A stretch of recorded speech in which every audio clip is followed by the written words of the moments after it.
Welcome to Practical Car and Van Rentals Damage and Valeting course. Your initial inspection should check the vehicle for any rubbish, including old paperwork, such as in the glove box and the door pocket. They need to be checked.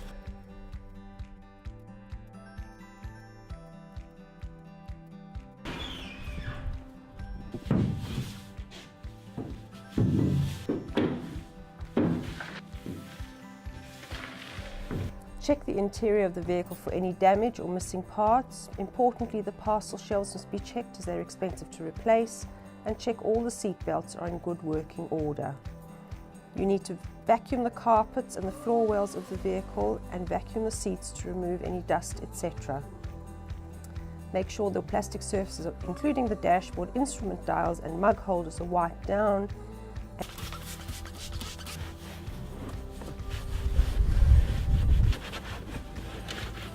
And make sure the radio is not too loud and turned to an appropriately neutral station.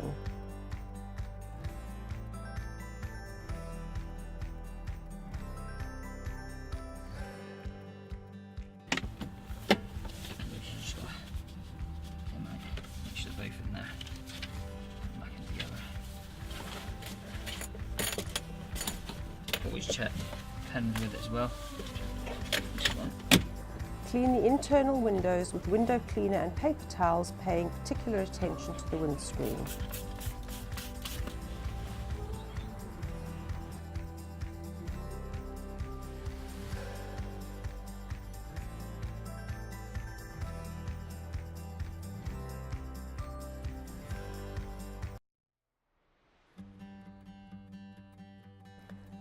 We now move to jet wash the vehicle.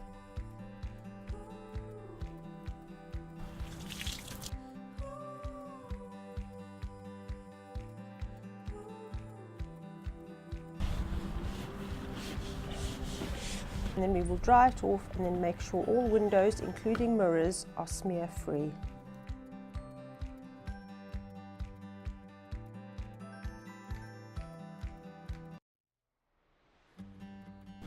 We'll then move to the under the bonnet checks. The oil level. The vehicle must be cool, i.e. not having just been driven and standing on a level surface. The oil level must be checked using the dipstick, and 2 checks must be made as the first one will not be accurate. The screen wash must be topped up regardless. Please note that the dilution will depend on the season, and in the winter months a stronger solution will be needed. Visually check other fluid levels. If there's a diesel vehicle that uses AdBlue, top this up. We're now going to walk around the vehicle taking note of any damage. The BVRLA guidance is that damage can be seen from 2 meters or 6 feet, or if you run your thumbnail across a scratch it goes down to the metal. Anything else is fair wear and tear. We need to do the tyre checks. The pressure and tread depths of all tyres must be checked and recorded on the check slip. Do not forget the spare tyre.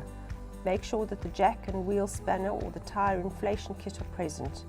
Check the tyres for sidewall damage on both sides of the tyre.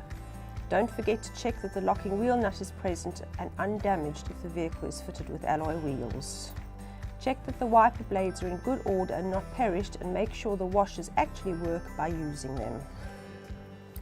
Check that all the controls work as they should, and check that none of the light bulbs have blown.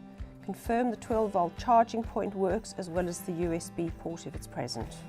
If the vehicle is fitted with a built-in sat-nav, confirm this is in good working order, and if possible remove all previous searches except for that of your location.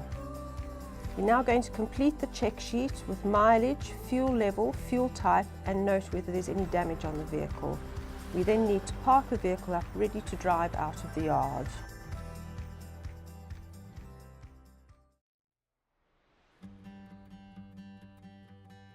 Checking a vehicle in on site.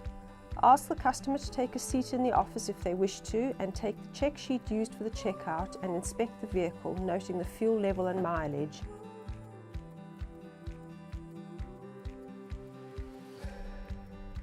Use this time to also check the condition of the interior of the vehicle and look out for any potential cigarette burns, signs of the vehicle having been smoked in, damage to upholstery, etc.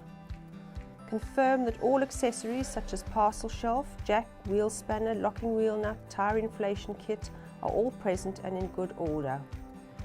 Check that the spare wheel has not been used. Walk around the vehicle inspecting for any new damage. If you spot any, note it clearly on a check sheet and if necessary take a photograph. In the winter, if a vehicle is returned after dark and in a dirty condition, and this will happen mostly when the roads are being gritted, mark this on the check sheet. Vehicle returned after dark and too dirty to inspect, and ask the customer to sign this. Explain you will have to check the vehicle in the next morning once it is light and you can pressure wash the dirt off. Once you have completed your check, ask the customer to sign the check sheet on the right-hand side and give them the yellow copy. Hand this to the front desk staff so they can close or invoice the rental.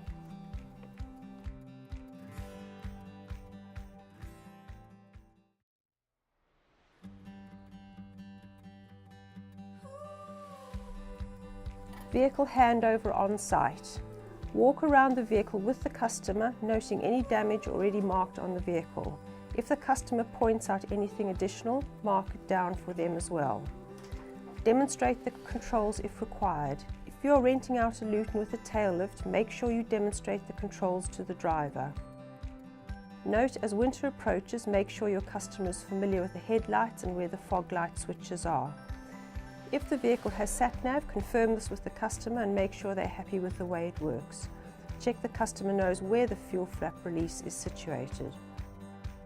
Make sure mirrors and seat are in the right position, especially for a customer driving an unfamiliar vehicle.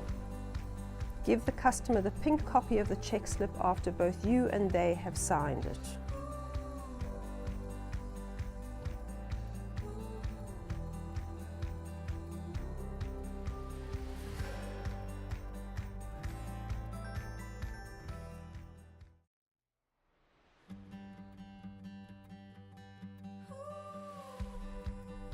Checking a vehicle in off-site. Get the keys for the vehicle and using the original check sheet, inspect the vehicle, noting the mileage and the fuel level. If you spot any new damage, it is vitally important that you take a photograph of it in situ with the vehicle's identifying markers or registration clearly visible. This will protect you and your employer against claims you may have done the damage yourself. Make sure you phone the office to report any new damage before you leave the site. If the vehicle is parked awkwardly, move it slightly to make sure you can check it thoroughly.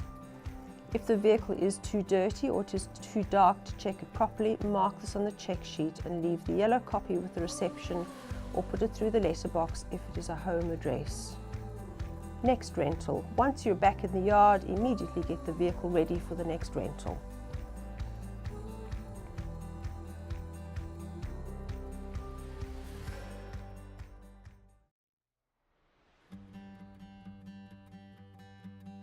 Handover at a customer's address. Confirm their ID to ensure the correct person takes the keys. If delivering to a private individual, make sure you are granted access to the address. Never hand over keys on a pavement. If delivering to a company, confirm with reception the named driver works at the address or is expected. Sometimes nobody except a receptionist will take keys or paperwork. This is usually when the rental is on the customer's own insurance. If this is the case, note it on the paperwork and let your office know. If you are renting out a Luton with a tail lift, make sure you demonstrate the controls to the driver.